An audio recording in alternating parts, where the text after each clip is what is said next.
Okay, so get this. What if I told you there's a theory out there that connects the oil fields of Venezuela to a potential future war with Iran? I know, it sounds like a stretch, but it's a seriously complex geopolitical puzzle, and in this explainer, we're going to lay out all the pieces. It seems like a pretty wild proposition, doesn't it? But what if it's not? This is the core question at the heart of the analysis we're breaking down today. And honestly, the answer could completely change how we look at global power moves. So, how in the world do you connect the dots between South American oil and a major conflict in the Middle East? Well, let's start putting the pieces of this global puzzle together. As is so often the case in global politics, this whole thing really starts with oil. But we're not just talking about a resource here. In this scenario, oil is a strategic piece on a massive, global chessboard where the players are thinking many, many moves ahead. So here's the first big move on that chessboard, according to this theory. The recent U.S. interest in Venezuela, it's not really about promoting democracy. It's about securing an alternative source of heavy crude oil, which is exactly the kind that many complex U.S. refineries need before a potential conflict with Iran kicks off. But why go to all that trouble? Well, the answer lies right here, the Strait of Hormuz. This narrow shipping lane is, and I'm not exaggerating, the jugular vein of the world's oil supply. The source material we're looking at is pretty clear that Iran has the capability to completely shut it down, basically turning off the tap for the entire global economy. And what happens the moment that blockade goes up? The projection is a number that sounds like it's straight out of a disaster movie. $200 for a single barrel of oil. Just try to imagine the shockwave that would send through every single part of our lives. This wouldn't just be a crisis. We're talking about a full-on global economic meltdown. The domino effect would be absolutely brutal. The analysis paints a really grim picture. Inflation shooting through the roof, interest rates soaring to try and contain the damage, stock markets in a free fall, and maybe most terrifying of all, potential food shortages as the price of petroleum-based fertilizers just explodes. It's a recipe for chaos. Okay, so the strategic motive, securing a backup oil supply, that kind of tracks within the logic of this theory. But, to actually go to war, a motive isn't enough. You need a justification. You need a reason that convinces the public and the world. And this is where the theory gets really, really intricate.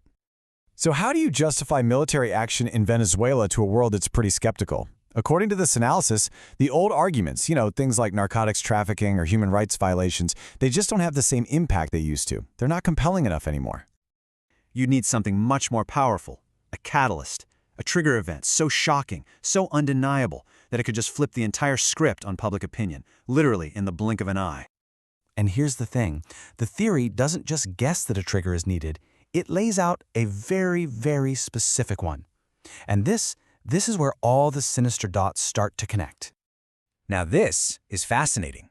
The theory actually outlines the anatomy of this trigger. So step 1. A deadly attack happens in Washington, D.C., targeting U.S. military personnel. Step 2. The attacker is identified as being from the Middle East. And then, here's the absolute kicker. Step 3. A genuine, official Venezuelan passport is found on the perpetrator. That right there would be the spark in the powder keg.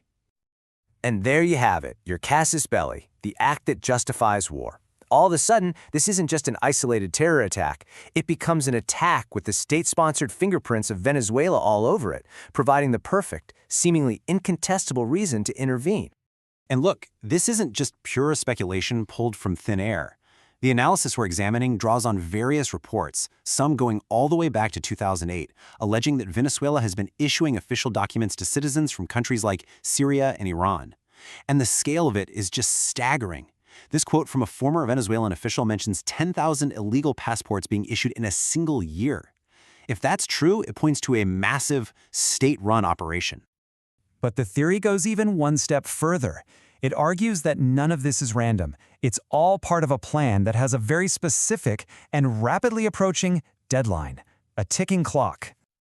This timeline here basically lays out the whole path to crisis. It starts way back with those first passport allegations in 2008.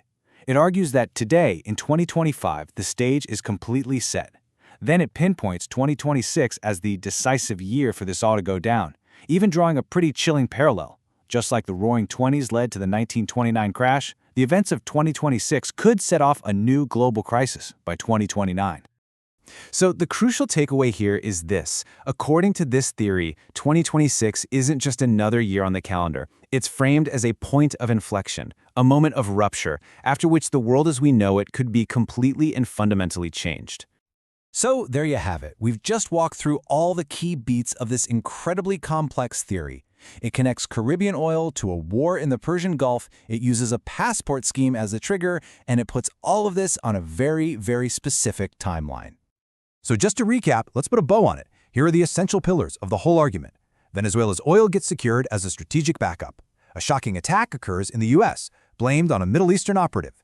And a Venezuelan passport found at the scene gives the perfect justification for intervention. And, the theory suggests, all of this is set to unfold right around the year 2026. Which of course leaves us with the million-dollar question. Is this a brilliant piece of geopolitical analysis that's connecting dots nobody else is seeing? Or is it just an elaborate, intricate conspiracy theory? Based on what we've just gone over, well, that's the conclusion you're going to have to draw for yourself.